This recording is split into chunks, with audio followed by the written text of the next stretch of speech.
नमस्कार, stitching with वेदामध्ये तुमचं स्वागत आहे. मी वेदा. आज आपण ब्लाऊजची बॅक नेक डिझाईन शिकणार आहोत. चला तर मग सुरुवात करूया. इकडे आपण बॅक पॅटर्नवरती मापे टाकून घेऊया.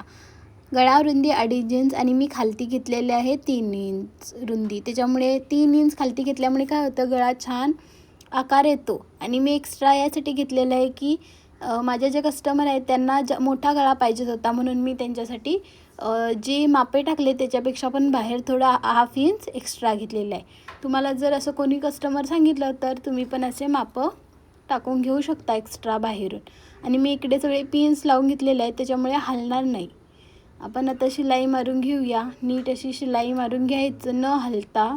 जे आपण आखून घेतलेलं आहे त्याच्यावरती शिलाई मारून घेऊया. मग आता आपण सुई काढून घेऊन आता आपण गळा कट करूया. 1/2 इंच ठेवायचं कापड आणि कट करून घ्यायचं. आणि आता आपण तिकडे नॉच करून घेऊया. हे बघा, जिथपर्यंत शिलाई आहे तिथपर्यंत असं क्रॉसमध्ये नॉच करून घ्यायचं, म्हणजे कट करून घ्यायचं. त्याच्यामुळे गळ्याला नीट आकार येतो, तो कुठं चुरमळणार नाही किंवा घडी पडणार नाही. असं आपण नीट शिलाई मारून घेतलेली आहे. दाब टीप मारणं गरजेचं आहे. ही टीप आपण अस्तरवर मारतो म्हणजे आपल्याला बाहेर शिलाई दिसत नाही. आता आपण सगळं ब्लाऊजला साईडनं शिलाई मारून घेऊया. मग आपले पुढच्या डिझाईनला स्टार्ट करूया. बघू शकता तुम्ही, मी सगळं नीट मारून घेत आहे. नीट करत मारून घेत आहे. कुठंही न चुरमळता किंवा घडी न पडता मी सगळं मारून घेतलेलं आहे. आता आपण मागचे टक्स मारायचे आहेत. मी बाहेर 2 इंच सोडून 2 इंच नंतर जे उरलेलं माप आहे त्याचा निम्मा घेऊन टक्स मारून घ्यायचं आहे.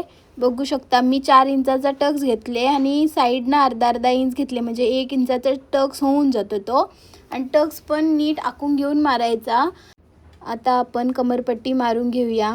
मी कमरपट्टीसाठी पट्टी ही 3 इंचाची काढलेली आहे.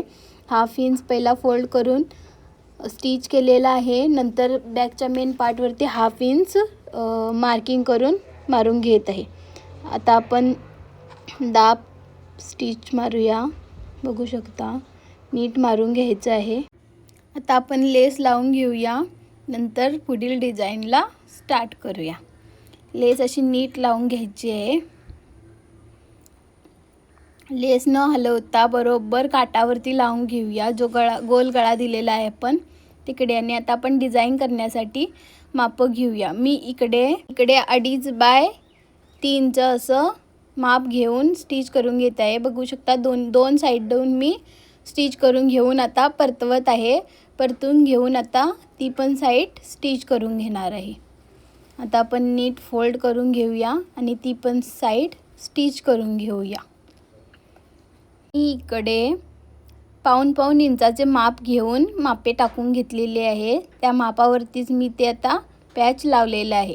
त्याच्यानंतर पॅचच्या साईडून आता मी लेस लावत आहे. आणि आता जे पॅच लावलं आहे तिकडे मी एक मनी नाही म्हणता येणार, बटन लावत आहे. बघू शकता तुम्ही, बटन लावत आहे. ती मी बटन नीट लावून घेत आहे सुई धाग्याचा यूज करून. आणि हे बटन मस्त दिसतंय. आणि आता मी 2 इंचाच्या गॅपानंतर आता मण्याने कवर करून घेणार आहे. बघू शकता 3 मणी लावून एक सुंदर आरी वर्क टाईपमध्ये छान अशी डिझाईन होणार आहे. मस्त पण दिसते, सिंपल आणि साधी अशी पण ॲट्रॅक्टिव्ह अशी दिसणारी डिझाईन केलेली आहे मी. व्हिडिओ आवडला असेल तर लाईक करा आणि स्टिचिंग विथ वेदाला सबस्क्राईब करायला विसरू नका. थँक्यू.